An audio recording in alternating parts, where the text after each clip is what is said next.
Assalamualaikum warahmatullahi wabarakatuh. Perkenalkan, nama saya Arif Budi Alfian, mahasiswa dari Universitas Tekobang, Semarang, dengan nomor induk mahasiswa 20.05523002. Saat ini saya akan mempresentasikan audit sumber daya manusia guna memenuhi nilai ujian presentasi audit manajemen dengan dosen pengampu Bapak Arif Himawan Dwi Nugroho. Audit SDM merupakan penilaian dan analisis yang komprehensif terhadap program-program SDM, walaupun secara khusus audit ini dilakukan pada Departemen SDM. Tetapi tidak terbatas hanya pada aktivitas yang terjadi pada departemen ini. Audit termasuk studi terhadap fungsi manajemen SDM pada organisasi secara keseluruhan, termasuk yang dilaksanakan oleh manajer dan para supervisor. Audit SDM menekankan penilaian evaluasi terhadap berbagai aktivitas SDM yang terjadi pada perusahaan dalam rangka memastikan apakah aktivitas tersebut telah berjalan secara ekonomis, efisien, dan efektif dalam mencapai tujuannya, serta memberikan rekomendasi perbaikan atas berbagai kekurangan yang masih terjadi pada aktivitas SDM yang diaudit untuk meningkatkan kinerja dari program atau aktivitas tersebut. Audit bisa dilakukan terhadap satu divisi atau departemen, atau mungkin juga dilakukan terhadap keseluruhan organisasi. Dari hasil audit akan diketahui apakah kebutuhan potensial SDM perusahaan telah terpenuhi atau tidak, dan berbagai hal dalam aktivitas SDM yang masih bisa ditingkatkan kinerjanya. Tujuan audit sumber daya manusia. Ada beberapa hal yang ingin dicapai melalui audit SDM yang merupakan tujuan dari dilakukannya audit tersebut. Antara lain, yang pertama, menilai efektivitas dari fungsi SDM. 2. Menilai apakah program atau aktivitas SDM telah berjalan secara ekonomis, efektif, dan efisien. 3. Memastikan ketaatan berbagai program atau aktivitas SDM terhadap ketentuan hukum, peraturan, dan kebijakan yang berlaku di perusahaan. 4. Mengidentifikasi berbagai hal yang masih dapat ditingkatkan terhadap aktivitas SDM dalam menunjang kontribusinya terhadap perusahaan. Yang kelima, merumuskan beberapa langkah perbaikan yang tepat untuk meningkatkan ekonomisasi, efisiensi, dan efektivitas berbagai program atau aktivitas SDM. Audit SDM membantu perusahaan meningkatkan kinerja atas pengelolaan SDM dengan cara: yang pertama, menyediakan umpan balik nilai kontribusi SDM terhadap strategi bisnis dan tujuan perusahaan. Yang kedua, menilai kualitas praktik, kebijakan, dan pengelolaan SDM. Ketiga, melaporkan keberadaan SDM saat ini dan langkah-langkah perbaikan yang dibutuhkan. Keempat, menilai biaya dan manfaat praktik-praktik SDM. Yang kelima, menilai hubungan SDM dengan manajemen lini dan cara-cara meningkatkannya. Keenam, merancang panduan untuk menentukan standar kinerja SDM. Yang ketujuh, mengidentifikasi area yang perlu diubah dan ditingkatkan dengan rekomendasi khusus. Manfaat audit sumber daya manusia. Yang pertama, mengidentifikasi kontribusi dari Departemen SDM. Yang kedua, meningkatkan citra profesional Departemen SDM. Ketiga, mendorong tanggung jawab profesionalisme yang lebih tinggi karyawan departemen. Keempat, memperjelas tugas-tugas dan tanggung jawab Departemen SDM. Kelima, menentukan masalah-masalah kritis dalam bidang SDM. Keenam,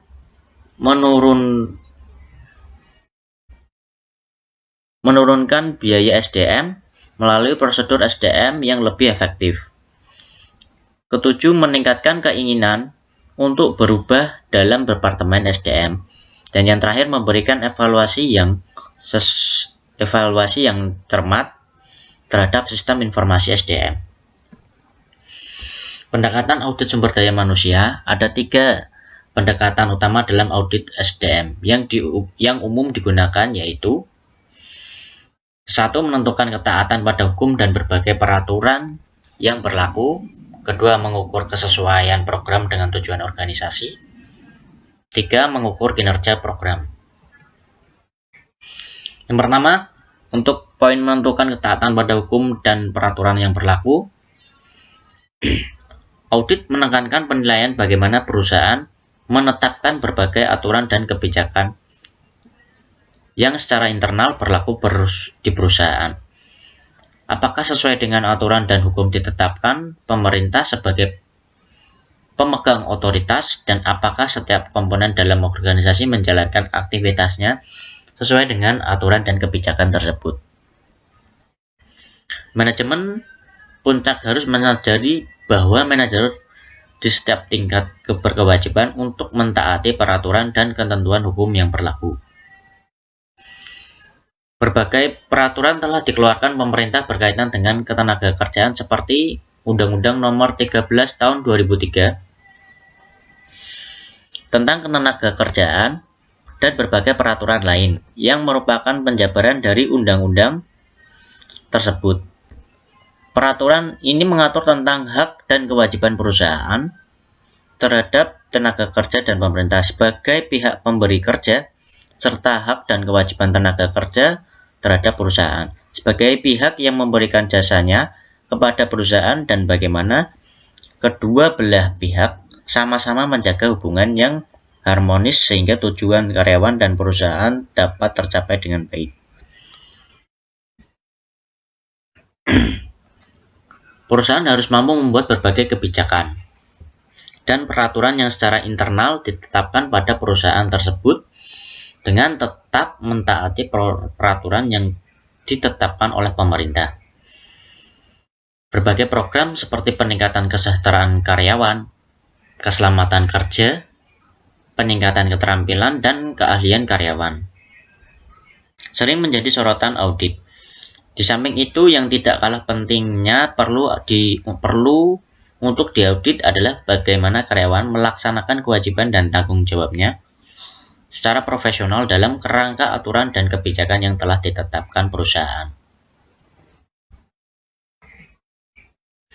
2. Mengukur kesesuaian program dengan tujuan organisasi.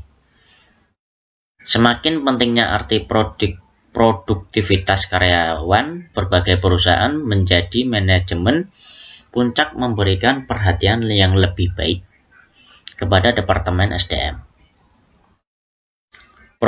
Produktivitas berasal dari kelompok karyawan yang tertantang diberdayakan, mempunyai semangat dan dihargai, membuat setiap orang sebagai bagian dari setiap langkah yang diambil dan memperbolehkannya berpendapat atau memiliki peran dalam keberhasilan perusahaan, merupakan sumber peningkatan produktivitas yang sangat berarti bagi perusahaan. Manajer SDM sebagai pengendali fungsi ini dituntut untuk mampu mengarahkan program-programnya pada berbagai aktivitas yang dapat meningkatkan produktivitas karyawan sesuai dengan kebutuhan perusahaan. Keselarasan tujuan Departemen SDM mulai dari tujuan para karyawannya sampai tujuan berbagai program yang ditetapkan pada departemen ini. Dengan tujuan perusahaan secara keseluruhan harus menjadi pertimbangan utama dalam penyusunan rencana di Departemen SDM. Adanya keselarasan tujuan akan menjadi aktivitas organisasi berjalan seirama dalam mencapai tujuan perusahaan secara keseluruhan. Di samping itu, hal ini juga dapat menghindari benturan antar bagian yang ada, yang dipicu oleh kebutuhan jangka pendek masing-masing bagian berdasarkan ego sektorial masing-masing. Pemahaman terhadap tujuan perusahaan dan strategi pencapaiannya menjadi dasar dalam penyusunan program setiap fungsi bisnis.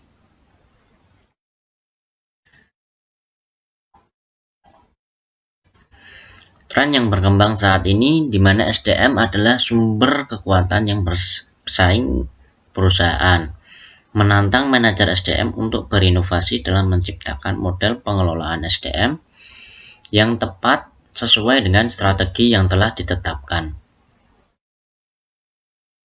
Menjadikan SDM sebagai kekuatan bersaing menuntut adanya program pengelolaan SDM yang secara optimal memberikan ruang dan waktu terhadap keterlibatan SDM dalam keberhasilan perusahaan. Pemberdayaan SDM dapat diwujudkan dalam berbagai program yang memberikan kesempatan yang sebesar-besarnya bagi karyawan untuk berpartisipasi dan mengambil peran dalam mencapai keberhasilan perusahaan. Untuk berpartisipasi dan mengambil peran dalam mencapai keberhasilan perusahaan harus secara periodik melakukan evaluasi terhadap program-program dalam proses SDM-nya untuk menilai apakah program-program yang telah ditetapkan sesuai dengan mendukung tujuan perusahaan secara keseluruhan. Oleh karena itu, penilaian terhadap kesesuaian dan dukungan program atau aktivitas SDM terhadap strategi tujuan perusahaan menjadi sorotan yang penting dalam audit SDM.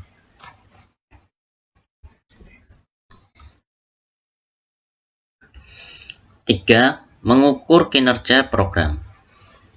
Mengukur kinerja program berarti menghubungkan aktivitas aktual program SDM yang diaudit dengan ukuran-ukuran keberhasilan yang telah ditetapkan sebelumnya. Di samping ukuran-ukuran keberhasilan, penilaian kinerja program juga dihubungkan dengan strategi dan rencana yang telah ditetapkan. Untuk mencapai tujuannya, fungsi SDM menetapkan berbagai program sebagai implementasi rencana yang telah ditetapkan. Apakah program yang ditetapkan tersebut telah terlaksana secara ekonomis, efisien, dan dalam mencapai tujuannya? Audit SDM melakukan evaluasi secara komprehensif terhadap kinerja program yang dilaksanakan pada perusahaan. Penilaian ditekankan pada ekonomisasi, efisiensi, dan efektivitas program dalam mencapai tujuannya. Untuk mencapai berbagai program sebagai implementasi rencana yang telah ditetapkan. Apakah program yang ditetapkan tersebut telah terlaksana secara ekonomis, efisien, dan efektif dalam mencapai tujuannya? Audit SDM melakukan evaluasi secara komprehensif terhadap kinerja program yang dilaksanakan pada perusahaan. Penilaian ditekankan pada ekonomisasi, efisiensi, dan efektivitas program dalam mencapai tujuannya. Dalam pelaksanaan audit, masing-masing pendekatan ini tidak berdiri sendiri, tetapi lebih kepada kombinasi dari ketiganya untuk mendapatkan hasil audit yang secara optimal dapat membantu manajemen dalam meningkatkan keunggulan bersaing perusahaan. Penekanan pada salah satu pendekatan dimungkinkan tergantung pada tujuan dan tujuan audit yang telah ditetapkan. Langkah-langkah audit: pertama, audit pendahuluan. Kedua, review terhadap sistem pengendalian manajemen. 3, audit lanjutan. 4, pelaporan. 5, tindak lanjut. Audit pendahuluan. Untuk yang pertama, pada tahap ini auditor menekankan auditnya pada pencarian informasi, latar belakang, dan gambaran umum terhadap program atau aktivitas SDM yang diaudit. Tujuan audit terdiri atas 3 elemen, yaitu kriteria, penyebab, dan akibat. 2, review terhadap sistem pengendalian manajemen. Berdasarkan hasil review sistem pengendalian manajemen ini, auditor akan mampu lebih dalam memahami kondisi yang terjadi. sehingga dapat memutuskan apakah tujuan audit sementara yang ditetapkan pada audit pendahuluan dapat ditingkatkan menjadi tujuan audit yang sesungguhnya atau diabaikan karena terjadi sebaliknya. 3. Audit lanjutan. Dari temuan audit yang diperoleh, auditor meringkas dan melakukan pengelompokan terhadap temuan tersebut dalam kelompok kondisi, kriteria penyebab, dan akibat. Temuan tersebut dianalisis untuk memahami apakah permasalahan yang terjadi merupakan permasalahan yang berdiri sendiri atau saling terkait dengan permasalahan-permasalahan yang lain. Auditor mengembangkan temuan secara cermat sehingga dapat diketahui adanya penyimpangan yang terjadi. Apa penyebab dari penyimpangan tersebut? Apa akibat yang harus ditanggung perusahaan berkaitan dengan terjadinya penyimpangan tersebut? 4. Pelaporan. Laporan disajikan dalam bahasa yang mudah dipahami. Laporan juga harus memuat tentang informasi latar belakang, kesimpulan audit, dan disertai dengan temuan-temuan audit sebagai bukti pendukung kesimpulan tersebut. 5. Tindak lanjut. Merupakan implementasi dari rekomendasi yang diajukan auditor. Pada dasarnya keputusan untuk melakukan tindak lanjut sepenuhnya ada pada manajemen. Tetapi dalam pelaksanaan, auditor mendampingi agar tindak lanjut tersebut berjalan sesuai dengan rekomendasi yang diajukan dan dapat mencapai tujuannya. Ruang lingkup materi atau sumber daya manusia. 1. Audit atas perolehan SDM. Perencanaan SDM. Perencanaan SDM merupakan proses analisis dan identifikasi tentang kebutuhan dan ketersediaan SDM. Untuk menyelesaikan berbagai bidang tugas dan tanggung jawab yang harus dikelola perusahaan dalam mencapai tujuannya, rencana SDM merupakan bagian dari rencana strategis perusahaan, di mana rencana ini memastikan kebutuhan SDM untuk mengimplementasikan strategi pencapaiannya. Tujuan perusahaan dapat terpenuhi dalam kapasitas atau kuantitas dan kualifikasinya yang tepat pada saat diperlukan. Oleh karena itu, perencanaan SDM harus secara maksimal mengadopsi berbagai perubahan lingkungan, bisnis, dan organisasi yang terjadi, sehingga dapat memenuhi tuntunan perubahan tersebut yang tertuang dalam rencana strategis perusahaan. Menjadikan SDM sebagai sumber kekuatan bersaing berarti menempatkan SDM sebagai kompetensi inti untuk mendapatkan keunggulan bersaing bagi perusahaan.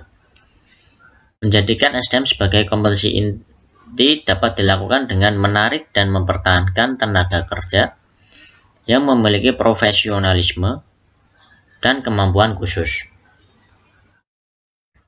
membiayai pelatihan mereka, dan memberikan kompensasi yang memadai agar dapat terus bersaing dengan organisasi lain. Berbagai program pemberdayaan memberikan ruang bagi keterlibatan SDM secara penuh dalam strategi pencapaian keberhasilan. Perusahaan harus dirancang secara tepat dalam perencanaan SDM ini. Tanggung jawab perencanaan SDM pada dasarnya terletak pada seluruh manajer yang membutuhkan SDM dan Departemen SDM sebagai koordinator yang menangani bidang SDM. Para manajer dapat menyediakan data yang berhubungan dengan kebutuhan SDM untuk dianalisis pada Departemen SDM, sehingga rencana SDM dapat menjamin terpenuhinya kebutuhan SDM yang tepat pada saat diperlukan. Oleh karena itu, harus terjalin kemitraan antara para manajer dan Departemen SDM dalam perencanaan ini. Pada tabel 4.2 di halaman berikutnya menyajikan jenis-jenis tanggung jawab antara manajer dan Departemen SDM dalam perencanaan SDM.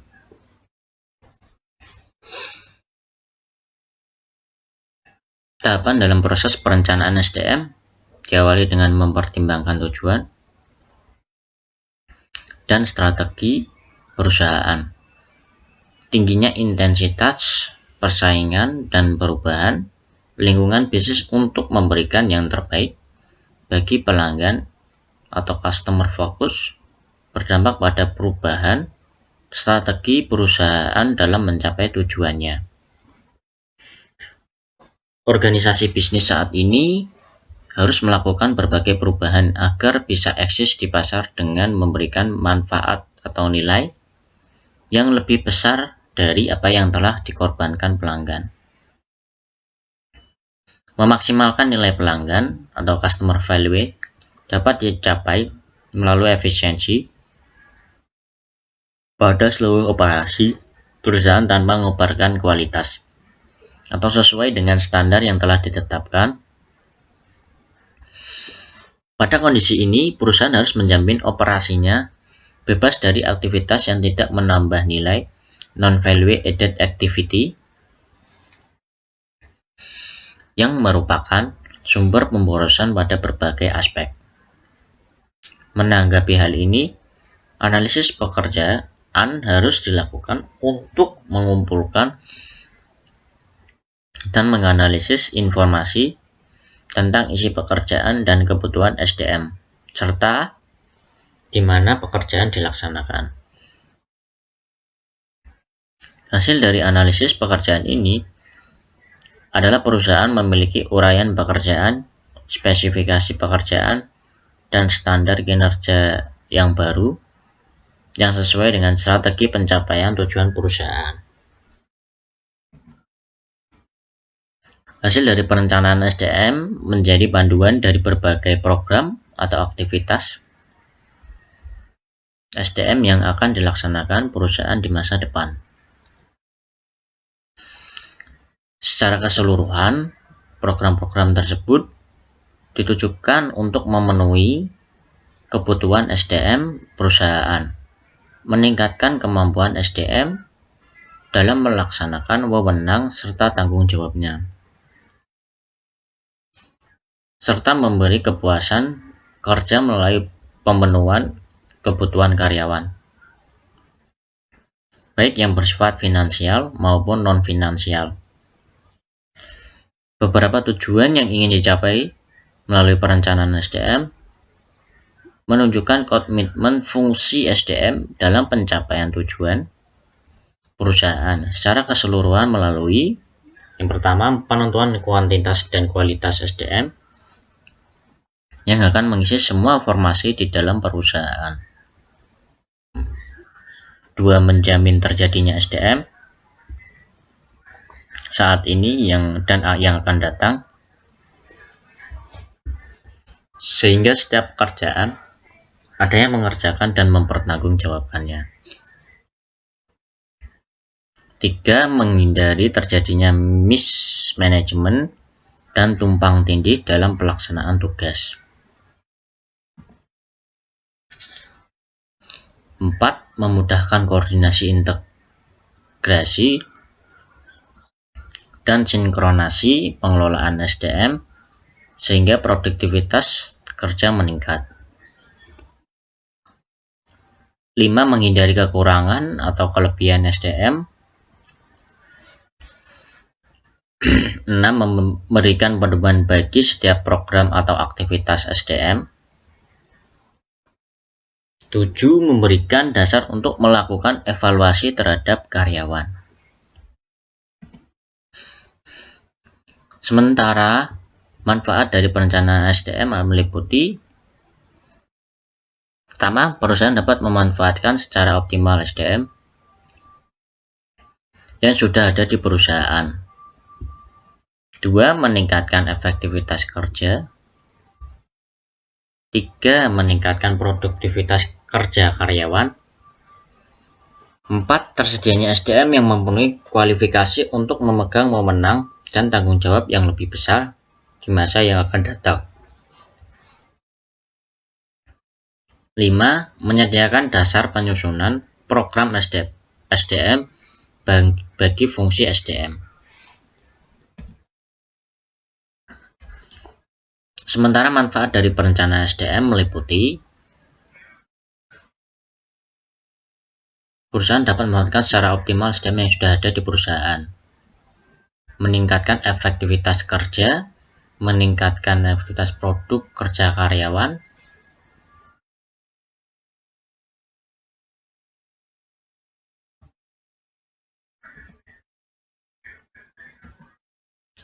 untuk yang berikutnya rekrutmen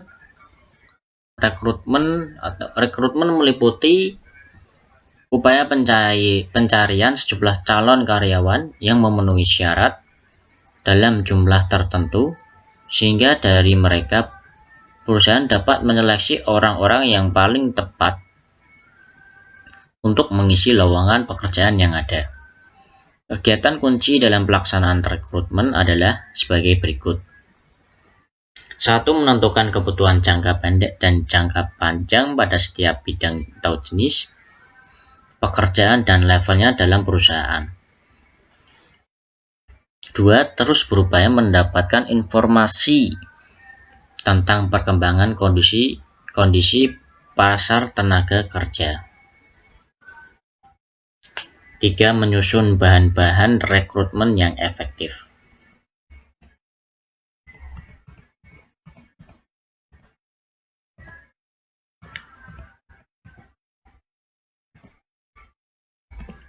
4. Menyusun program rekrutmen yang terpadu berhubungan dengan aktivitas SDM yang lain dan dengan kerja sama antara manajer lini dan karyawan. 5. Mendapatkan jumlah pool atau calon karyawan yang berbobot dan memenuhi syarat. 6. Mencatat jumlah dan kualitas pelamar dari berbagai sumber dan masing-masing metode rekrutmennya. 7. Melakukan tindak lanjut terhadap para karyawan, baik yang ditolak maupun yang diterima, untuk mengevaluasi efektivitas rekrutmen yang dilakukan. Beberapa sumber tenaga kerja di luar perusahaan seperti lembaga pelatihan kerja, kursus-kursus, perguruan tinggi, departemen tenaga kerja, dan bursa kerja merupakan alternatif sumber tenaga kerja yang bisa dimanfaatkan perusahaan dalam menarik calon karyawan. Pelaksanaan rekrutmen harus mampu mendapatkan SDM dengan cara yang paling ekonomis, efektif, dan efisien. Pertimbangan pemilihan sumber tenaga kerja harus didasarkan pada kebutuhan SDM sesuai dengan kualifikasinya. Tidak semata-mata memanfaatkan sumber tenaga kerja yang paling murah, tetapi harus diperhatikan pula kredibilitas dari sumber tersebut. Rekrutmen juga harus memberikan kesempatan yang sama untuk setiap calon tenaga kerja untuk masuk ke dalam perusahaan, tidak diskriminatif. Seleksi dan penempatan. Seleksi adalah proses mendapatkan dan menggunakan informasi mengenai pelamar kerja untuk menentukan siapa yang seharusnya diterima menduduki posisi jangka pendek dan jangka panjang. Sementara penempatan atau placement berkaitan dengan pencocokan seseorang dengan jabatan yang akan dipegangnya. Seleksi dan penempatan bertujuan untuk menempatkan orang yang tepat pada jabatan atau pekerjaan yang tepat. Ini berarti mengukur kesesuaian antara keterampilan, pengetahuan, dan kemampuan seseorang. dengan tuntunan pekerjaan dan juga kecocokan antara kepribadian, minat, kesuksesan, serta kesempatan dan budaya yang terkait dengan perusahaan secara keseluruhan. Pelaksanaan seleksi yang berjalan dengan baik dapat menjamin bahwa perusahaan mempunyai karyawan yang dapat menjalankan tugasnya dengan baik dan mengikhlaskan produktivitas yang tinggi. Pelaksanaan seleksi dan menghubungkan antara elemen-elemen kinerja setiap pekerjaan dengan kriteria seleksi bagi tenaga kerja yang akan memenuhi tujuan kinerja dan prediktor operasional. Kriteria seleksi merupakan karakteristik yang harus dimiliki oleh seseorang agar dapat melakukan pekerjaannya dengan berhasil. Sedangkan prediktor adalah indikator-indikator yang dapat diukur dengan kriteria seleksi. Beberapa tujuan khusus yang dapat dicapai melalui seleksi adalah sebagai berikut. Pertama, memungkinkan perusahaan menerapkan strategi bisnis, khususnya yang telah ditetapkan. Dua, memastikan bahwa investasi keuangan yang dapat dilakukan pada karyawan SDM dapat kembali pada waktu tertentu. Tiga, mengevaluasi, memperkerjakan, dan menempatkan pelamar pada jabatan yang sesuai dengan minat mereka.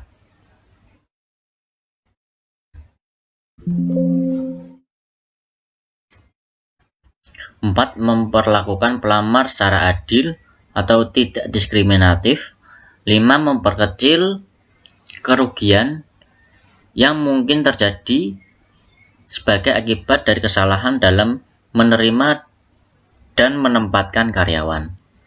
Yang keenam, membantu memenuhi tujuan penerimaan karyawan dan jadwal yang telah ditentukan. 2. Audit atas pengelolaan sumber daya manusia. Menjadikan SDM sebagai ketentuan bersaing membutuhkan keterlibatan involvement secara maksimal per SDM.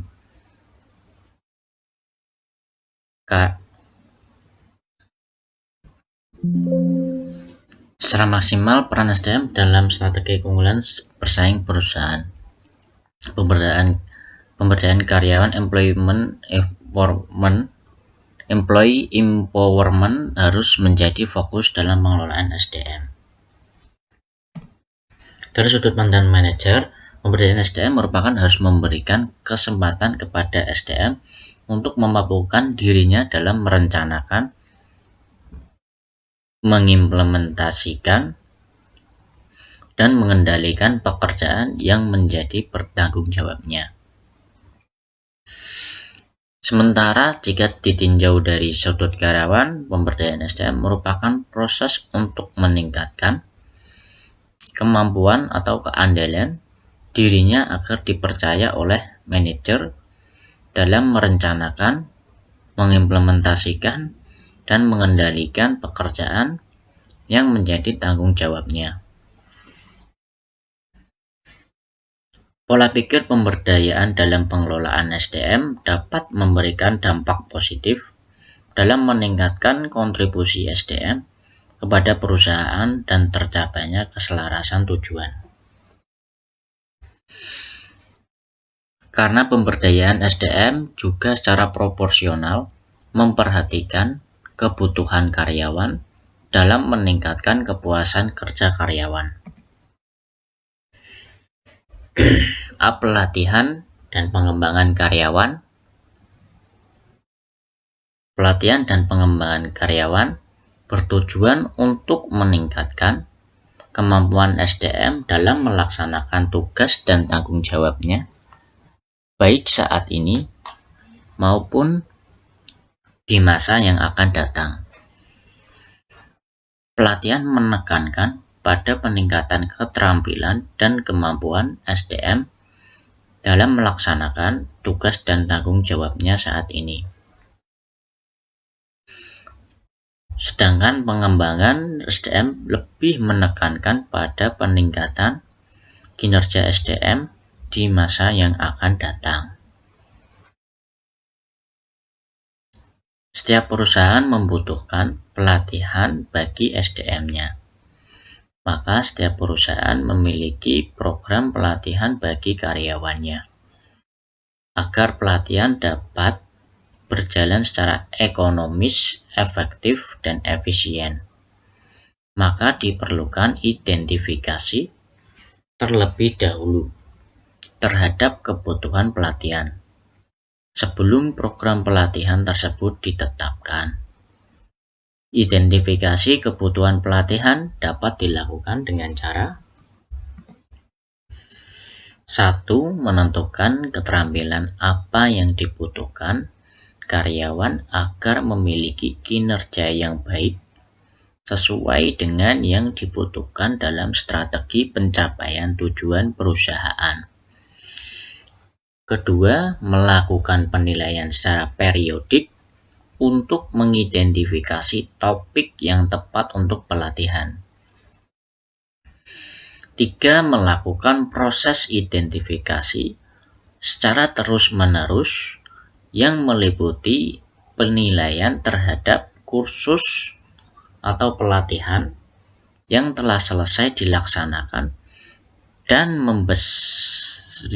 memberikan saran kepada unit bisnis dan manajer untuk pelaksanaan pelatihan berikutnya.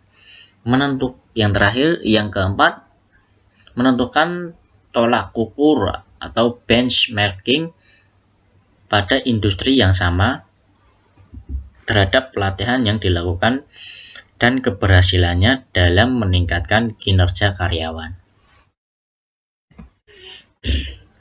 Pusat perhatian dalam pelatihan dan pengembangan SDM adalah bagaimana menjadikan karyawan memahami dan mampu melaksanakan strategi yang telah ditetapkan perusahaan dalam mencapai tujuannya. Dengan menjadikan pelanggan sebagai fokus dari operasi perusahaan atau customer focus, sebagian besar perusahaan berhasil mendapatkan keunggulan bersaing dengan mengarahkan seluruh operasi dan sumber dayanya pada kepuasan pelanggan, customer satisfaction, dengan memaksimalkan nilai yang diperoleh customer value dari pengorbanan yang dilakukannya.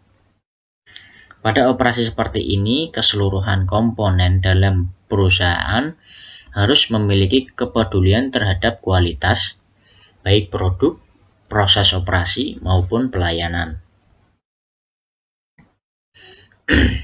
Manfaat bagi perusahaan: 1. Meningkatkan profitabilitas atau sikap yang lebih positif terhadap profit. 2. Memperbaiki pengetahuan kinerja dan keahlian pada semua level. 3. Memperbaiki moral SDM. 4. Membantu karyawan dalam memahami tujuan perusahaan. 5. Membantu menciptakan citra perusahaan yang lebih baik. 6. Mendukung otentisitas, keterbukaan, dan kepercayaan. 7. Meningkatkan keharmonisan hubungan antara atasan dan bawahan. 8. Membantu pengembangan perusahaan. 9. Belajar dari peserta. 10. Membantu mempersiapkan dan melaksanakan kebijakan perusahaan. 11. Memberi informasi tentang kebutuhan perusahaan di masa depan. 12. Perusahaan dapat membuat keputusan dan pemecahan masalah yang lebih efektif. 13. Membantu pengembangan promosi dari dalam. 14. Membantu pengembangan keterampilan kepemimpinan, motivasi, loyalitas, sikap, dan aspek lainnya pada karyawan. 15. Membantu meningkatkan efisiensi, efektivitas, produktivitas, dan kualitas kerja. 16. Membantu menekan biaya dalam berbagai bidang seperti produksi, SDM, dan administrasi. 17. Meningkatkan rasa tanggung jawab terhadap kompetensi dan pengetahuan perusahaan. 18. Meningkatkan hubungan antara pekerja dengan manajemen. 19. Mengurangi biaya konsultan luar dengan menggunakan konsultan internal. 20. Mengurangi perilaku yang merugikan. 21. Menciptakan iklim yang baik untuk pertumbuhan. 22. Membantu meningkatkan komunikasi organisasi. 23. Membantu karyawan untuk menyesuaikan diri. 24. Dengan perubahan membantu menangani konflik sehingga terhindar dari stres dan tekanan kerja. Manfaat bagi karyawan: membantu karyawan dalam membuat keputusan dan pemecahan masalah yang lebih efektif. 2. Membantu mendorong dan mencapai pengembangan diri dan rasa percaya diri. 3. Meningkatkan kepuasan kerja dan pengakuan. 4. Membantu karyawan dalam mengatasi stres, frustasi, dan konflik. 5. Memberi informasi tentang meningkatkannya pengetahuan kepemimpinan, keterampilan komunikasi, dan sikap. 6. Membantu menghilangkan rasa takut dalam melaksanakan tugas baru. 7. Memenuhi kebutuhan personal peserta dan pelatih. Manfaat dalam hubungan kerja karyawan: 1. Meningkatkan komunikasi antar kelompok dan individu, membantu dalam orientasi karyawan baru dan karyawan transfer atau promosi. 2. Memberikan informasi tentang kesamaan kesempatan dan aksi afirmatif. 3. Meningkatkan keterampilan interpersonal, memberikan informasi tentang hukum, pemerintah, dan kebijakan internasional, membuat kebijakan perusahaan, aturan, dan regulasi. 4. Meningkatkan kualitas moral. 5. Membangun kekompakan kelompok.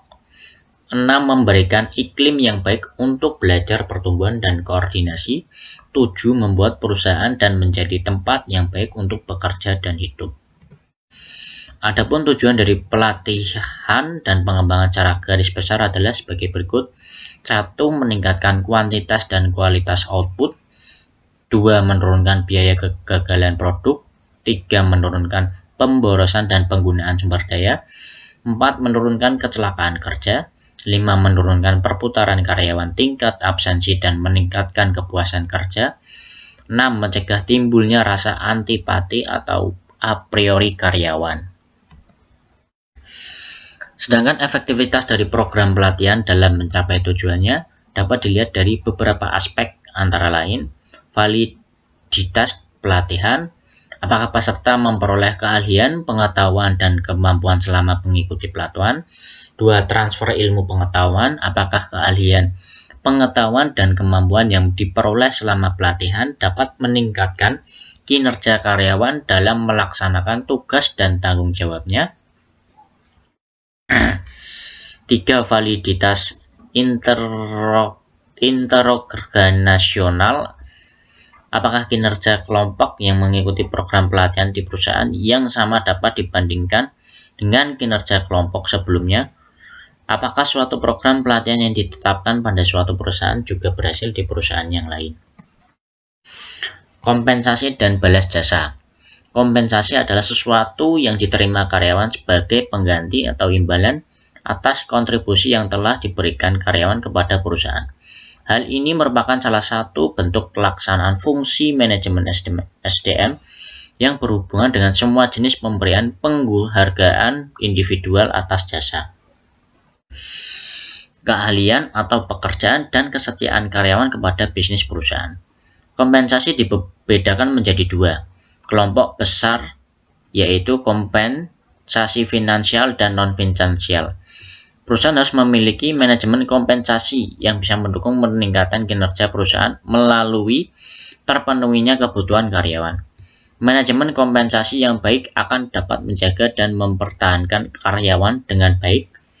Dengan demikian, perputaran karyawan dan tingkat absensi karyawan menjadi lebih rendah.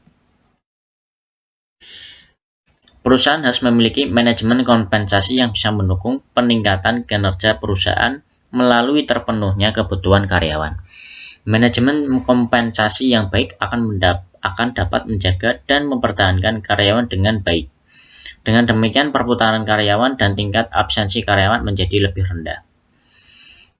Kepuasan kerja karyawan. Setiap individu memiliki tingkat kepuasan yang berbeda-beda sesuai dengan sistem nilai yang berlaku pada dirinya. Semakin tinggi penilaian terhadap kegiatan dirasakan sesuai dengan keinginan individu, maka semakin tinggi pula kepuasannya terhadap kegiatan tersebut. Dengan demikian, kepuasan kerja merupakan gambaran evaluasi seseorang atas perasaan sikapnya senang atau tidak senang, puas atau tidak puas dalam bekerja. Audit atas pengurangan sumber daya manusia. Perubahan lingkungan bisnis di mana perusahaan harus mampu beroperasi dengan sangat efisien. Juga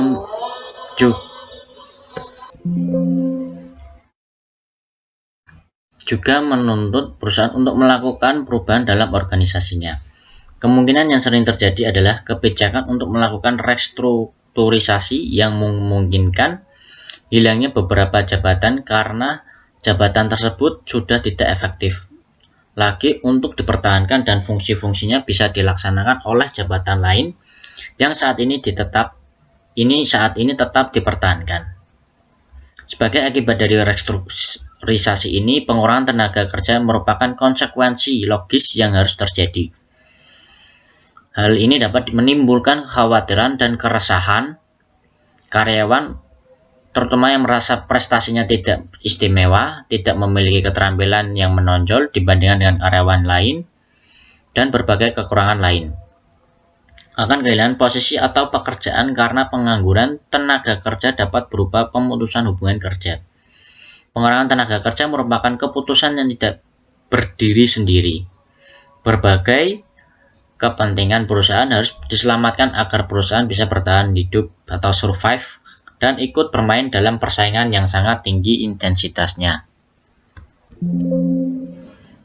Menurunnya aktivitas bisnis, adanya usaha untuk meningkatkan efisiensi dengan menerapkan teknologi baru pada operasi perusahaan guna menghadapi persaingan global, membawa konsekuensi berkurangnya kebutuhan tenaga kerja pada perusahaan tersebut.